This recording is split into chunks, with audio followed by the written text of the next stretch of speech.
Estimados suscriptores e invitados, bienvenidos nuevamente a su canal Emprendimiento sin Límites. El día de hoy vamos a desarrollar el concepto de contabilidad y de partida doble para poder de alguna manera afianzar esos elementos necesarios, tanto económicos como social y como estructuralmente para todo tipo de sociedad o ente económico. En esta instancia, hay que resolver que el concepto de contabilidad, en términos del Consejo Técnico de la Contaduría Pública, está enmarcado como un sistema de control y seguimiento a toda esa dinámica de hechos económicos que deben ser registrados en un software o en un sistema contable. La contabilidad también nos proporciona esa necesidad de información que particularmente refleja la situación económica de una empresa. Entonces, dentro de los beneficios o ventajas de la contabilidad, tenemos la toma de decisiones a partir de información fehaciente y confiable. Esta información nos va a poder permitir establecer, por ejemplo, la necesidad de nuevas inversiones, la necesidad de préstamos y créditos, la necesidad de nuevos accionistas, colocación de acciones y demás elementos tácitos de la participación patrimonial de la organización. Y en esta misma instancia debemos tener claro que la contabilidad como sistema de control tiene unos subsistemas que son necesarios tener en cuenta. Número 1, el subsistema documental. Es importante que todo hecho económico se constituya con un soporte contable, a los que le llamamos documentos o soportes. Estos documentos de alguna manera deben cumplir con la regulación o la normatividad aplicable. Por ende, debemos prestar mucha atención en esa instancia. Número 2, el subsistema cualitativo. Este sistema permite tener el concepto y la aplicación de la norma para poder registrar adecuadamente estos hechos económicos. Recuerden que el hecho económico se denomina a ese mercado de acciones donde tenemos compradores y vendedores de todo tipo de servicios y bienes que son intercambiados por dinero. Entonces, por cada hecho económico debemos hacer un muy buen ajuste y registro contable. Esta denominación de contabilidad está enmarcado en la norma. En Colombia, particularmente las normas internacionales de información financiera llegan con toda su fuerza en el 2009 con la ley 1314. Esta norma particularmente establece los 3 entes importantes dentro de la estructura de la normatividad internacional afianzada o armonizada en nuestro país. El ente sancionatorio, Congreso de la República, Presidencia, Ministerio de Hacienda, Ministerio de Industria y Comercio. Estos son los que finalmente van a poder determinar cuáles son las normas y las leyes necesarias para poder contrarrestar las necesidades de la contabilidad en Colombia. Número 2, el ente disciplinario. Tenemos como ente disciplinario la Junta Central de Contadores, quien expide nuestras tarjetas profesionales, pero también establece una regulación de nuestro comportamiento ético y profesional. Y tengan mucho cuidado con la actualización contable que hay que mantener para poder garantizar información idónea, importante para la toma de decisiones. En tercer lugar, tenemos el ente técnico, que es el Consejo Técnico de la Contaduría Pública. Este consejo estudia, analiza las normas internacionales y establece cuál es su fiabilidad o idoneidad en nuestro país a través de nuestros registros o transacciones contables que, como lo decía anteriormente, corresponden a cada hecho económico. En esta instancia, después de determinar estos entes sancionatorios, técnicos y disciplinarios, entramos entonces a otro rigor, el rigor económico. ¿Qué tipo de empresas tenemos en el país? Empresas Grupo 1, grandes compañías, emisoras de valores, empresas de interés público y aquellas compañías cuyos activos son superiores a 30.000 salarios mínimos legales vigentes. Esto se determina precisamente con el ejercicio o con la información determinada en el año inmediatamente anterior. Recuerden que el año fiscal está determinado desde el 1 de enero hasta el 31 de diciembre de cada año. Grupo número 2, pymes. Las pymes son consideradas aquellas pequeñas o medianas empresas cuyos activos son inferiores a 30.000 salarios mínimos legales vigentes, pero superiores a 500.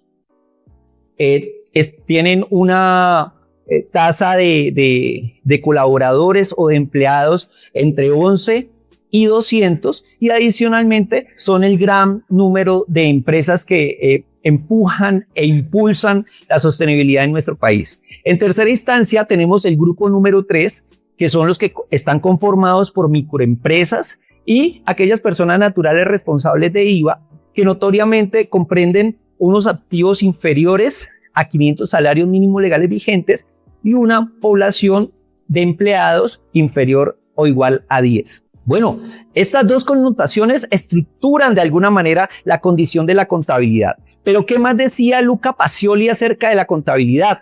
Que de alguna manera concordamos en que es un sistema de control. Recuerden que los sistemas tienen subsistemas que se interrelacionan entre ellos, generando precisamente elementos o información de entrada e información de salida.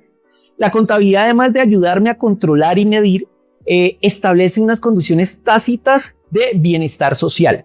Recuerden que si las empresas no funcionan, si las empresas no crecen, notoriamente vamos a experimentar un estancamiento económico. Esto va a llevar a perder empleos, va a llevar a generar una menor tasa de aporte de impuestos al gobierno, necesarios precisamente para poder contrarrestar las necesidades de gasto público, inversión social y demás elementos tácitos para la ciudadanía colombiana. Estos elementos son claves para nuestro ejercicio profesional.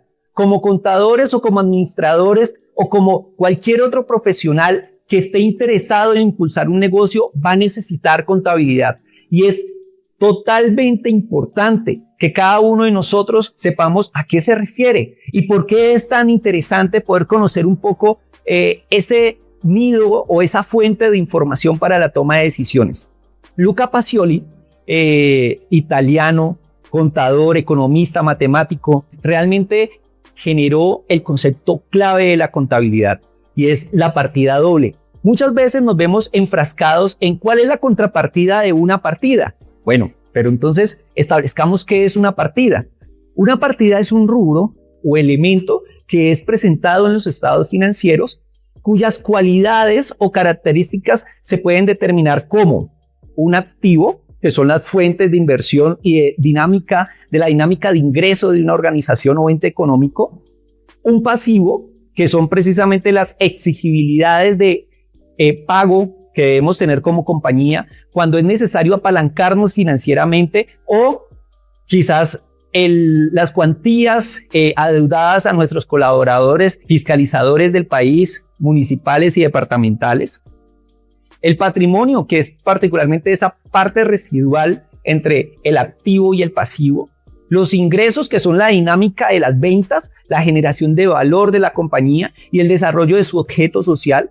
Y por último, los costos y los gastos, que son aquellas erogaciones necesarias para poder estructurar el producto que vamos a suministrar o prestar el servicio del cual basta nuestra organización en su objeto social o actividad económica. La contrapartida, particularmente, es simplemente esa otra partida que tiene una naturaleza contraria a la partida establecida.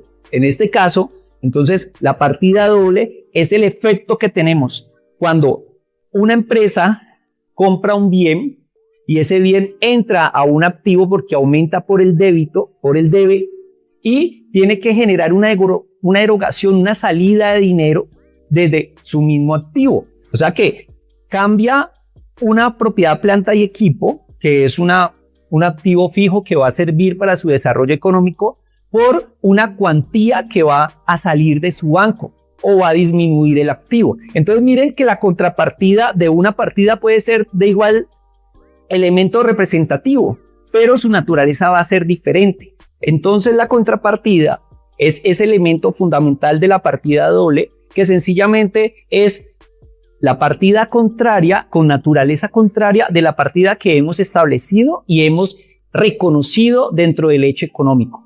Veámoslo en un ejemplo básico.